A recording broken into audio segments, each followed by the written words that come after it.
नाज़रीन अस्सलाम वालेकुम। मैं हूं आपका मेज़बान सैयद हानी हुसैन जैदी और अपने इस चैनल पर हम डिफेंस और पॉलिटिकल अफेयर्स पर अपना तज्ज़िया पेश करेंगे। आज की इस वीडियो में हम पाकिस्तान के दिफाई बरामदात और मुस्तकबिल के JF-17 के पोटेंशियल फॉरेन कस्टमर्स के हवाले से गुफ्तगू करेंगे। लेकिन अगर इससे पहले आपने हमारा चैनल सब्सक्राइब नहीं किया तो प्लीज़ हमारे चैनल को सब्सक्राइब कीजिए और बेल आइकॉन को ज़रूर क्लिक कीजिए ताकि हमारी हर आने वाली वीडियो का नोटिफिकेशन आप तक बआसानी पहुँच सके। तो चलिए अपनी वीडियो का आगाज़ करते हैं। नाज़रीन, वक्त के साथ साथ JF-17 प्रोग्राम में होने वाली टेक्नोलॉजिकल एडवांसमेंट्स को मद्देनज़र रखते हुए इसमें बहुत से मुल्कों का इंटरेस्ट देखने में आया है, जिसमें इराक, अज़रबैजान, अर्जेंटीना और मलेशिया शामिल है। जहां रॉयल मलेशियन एयरफोर्स ने अपने लाइट कॉम्बैट एयरक्राफ्ट प्रोग्राम के तहत south Korean FA-50 golden eagle और पाकिस्तानी JF-17 थंडर को फाइनल कंटेंडर्स के तौर पर शॉर्टलिस्ट कर लिया है,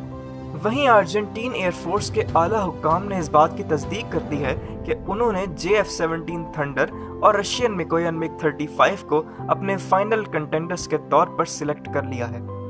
रॉयल मलेशियन एयरफोर्स और अर्जेंटीन एयरफोर्स की जानिब से इस इंटरेस्ट की बात करें तो इसके लिए हमें उनकी करंट एयरक्राफ्ट इन्वेंट्री पर एक नज़र डालनी पड़ेगी। नाज़रीन, रॉयल मलेशियन एयरफोर्स इस वक्त रशियन सुखोई Su-30M के तकरीबन 18 तैयारे, जबकि अमरीकी बोइंग FA-18 के तकरीबन 8 तैयारे ऑपरेट करती है। इसके अलावा 16 रशियन मिकोयन MiG-29 तैयारों को भी रिजर्व में रखा गया है और इन्हीं MiG-29 तैयारों को रिप्लेस करने के लिए रॉयल मलेशियन एयरफोर्स की जानिब से लाइट कॉम्बैट एयरक्राफ्ट का प्रोग्राम शुरू किया गया था, जिसमें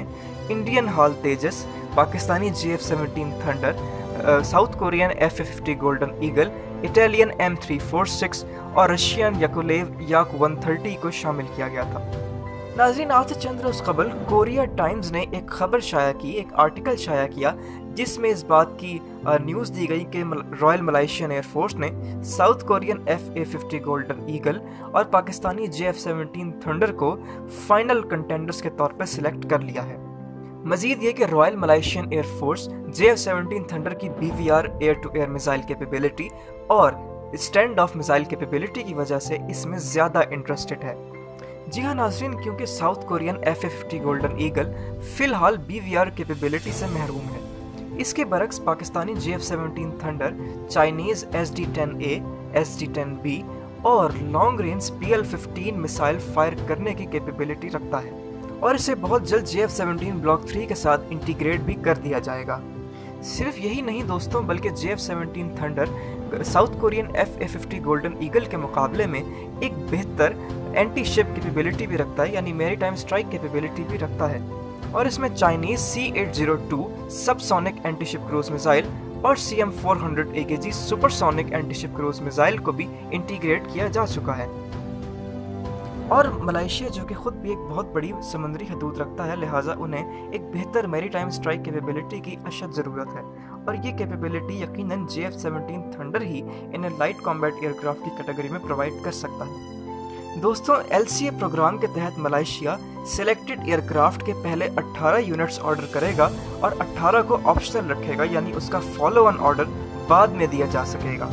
इसके अलावा अगर हम अर्जेंटीन एयरफोर्स की बात करें तो अर्जेंटीन एयरफोर्स के भी आला हुक्काम ने इस चीज़ की कंफर्मेशन दे दी है कि उन्होंने पाकिस्तानी JF-17 थंडर और रशियन मिकोयन MiG-35 को फाइनल कंटेंडर्स के तौर पर सिलेक्ट कर लिया है अपने एजिंग मिराज 3 की फ्लीट को रिप्लेस करने के लिए। नाज़रीन, इस वक्त अर्जेंटीन एयरफोर्स की फाइटर एयरक्राफ्ट इन्वेंट्री में ऐसे तैयारे शामिल हैं जिनके शायद आपने पहले नाम भी ना सुने हों। इनमें यूनाइटेड स्टेट्स का तैयार करता A4AR और अर्जेंटीना का खुद साख्ता FMA पाम्पा 3 एयरक्राफ्ट शामिल है और ये दोनों 6 की तादाद में इस वक्त अर्जेंटीन एयरफोर्स के पास मौजूद हैं। और मुझे इस बात का यकीन है कि अगर A4 का नाम सुना भी हो तो पाम्पा का नाम तो कम से कम आप में से बेशतर अफराद ने इससे पहले सुना भी नहीं होगा।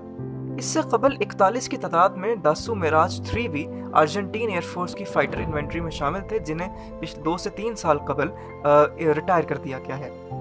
अब ऐसी सूरत हाल में अर्जेंटीन एयरफोर्स के पास सिर्फ 12 सबसोनिक लेस इक्विप्ड एयरक्राफ्ट रह जाते हैं, जो कि जाहिर है उनके लिए कोई अच्छी सिचुएशन नहीं है। इसीलिए उन्होंने आज से कुछ अर्सा कबल साउथ कोरिया से FA-50 गोल्डन ईगल्स ऑर्डर किए थे, लेकिन बरतानिया जो कि अर्जेंटीना का एक आर्च राइवल है, اس نے ساؤتھ کورین F-50 کے لیے میجر کمپوننٹس کی ایکسپورٹ پر پابندی لگا دی تھی۔ برطانیہ نے ارجنٹینا سے باہمی تنازعات کی پیش نظر کرٹیکل کمپوننٹس پر پابندی لگائی، جس کی وجہ سے F-A-50 گولڈن ایگل کی ارجنٹینا کو ایکسپورٹ روک دی گئی اور یہ آرڈر کینسل ہو گیا۔ اس کے بعد ارجنٹین ایئر فورس نے رشین میکوین MiG-35 اور پاکستانی JF-17 تھنڈر میں انٹرسٹ شو کرنا شروع کیا ہے، لیکن میری نظر میں Pakistani JF-17 thunder Argentine air force کے لیے موسٹ سوٹیبل رہے گا اس صورتحال میں۔ وہ اس لیے ناظرین کہ رشین میکوین MiG-35 ایک ہیوی ویٹ کیٹیگری کا ایئر کرافٹ ہے اور اس کی یونٹ کاسٹ، آپریشنل کاسٹ اور مینٹیننس کاسٹ شاید ارجنٹین ایئر فورس کے لیے افورڈیبل نہ ہو۔ اس کے برعکس Pakistani JF-17 thunder unit cost, operational cost اور مینٹیننس کاسٹ کے اعتبار سے ارجنٹین ایئر فورس کے لیے موسٹ سوٹیبل آپشن ہے۔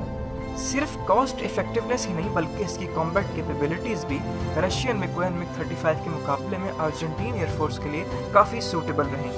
رشین میکوین MiG-35 4 R-77 BVR میسائلز کو کیری کر سکتا ہے اور اس میں AESA ریڈار بھی ابھی تک انٹیگریٹ نہیں کیا گیا ہے، اور R-77 میسائلز کی رینج تقریباً 85 کلومیٹر بتائی گئی ہے۔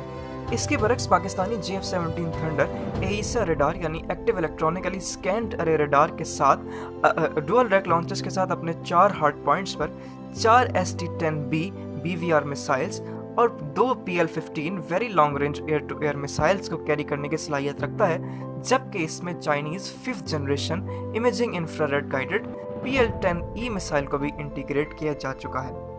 صرف یہی نہیں بلکہ JF-17 تھنڈر ایک variety of air to ground munitions بھی کیری کرنے کی صلاحیت رکھتا ہے، جن میں MK-80 سیریز کے جنرل پرپز بمز شامل ہیں، جنہیں Pakistani company global industrial and defence solutions کی تیار کردہ رینج ایکسٹینشن کٹ سے بھی اکوپ کر دیا گیا ہے، جس سے ان کی رینج میں اضافہ کیا گیا ہے۔ اس کے علاوہ ارجنٹینا کے بھی چونکہ برطانیہ کے ساتھ فالک لینڈ کے جزائر پر تنازعات موجود ہیں، لہٰذا انہیں بھی میری ٹائم اسٹرائک کیپیبلٹی کی بھی ضرورت ہے، اور JF-17 thunder Chinese C-802 subsonic anti ship cruise missile اور Chinese CM-400 AKG supersonic anti ship cruise missile کو کیری کرنے کی صلاحیت رکھتا ہے، جو کہ ارجنٹین ایئر فورس کی کیپیبلٹیز کو ایک بہت بڑا بوسٹ فراہم کر سکتی ہیں۔ تو ناظرین، یہی کچھ امپورٹنٹ خبریں تھیں جس کے حوالے سے میں آپ سے شیئر کرنا چاہتا تھا۔ ان تمام ڈیولپمنٹس کے حوالے سے اپنی رائے کا اظہار بھی کمنٹ سیکشن میں ضرور کیا کریں، اور اگر آپ کو ویڈیو پسند آئی ہے تو اسے لائک کریں، چینل کو سبسکرائب کریں، بیل آئیکن کو ضرور کلک کریں اور اسے اپنے دوستوں کے ساتھ ضرور شیئر کریں۔ ملتے ہیں آپ سے اپنی اگلی ویڈیو میں، تب تک کے لیے اپنا خیال رکھیے گا۔ اللہ حافظ۔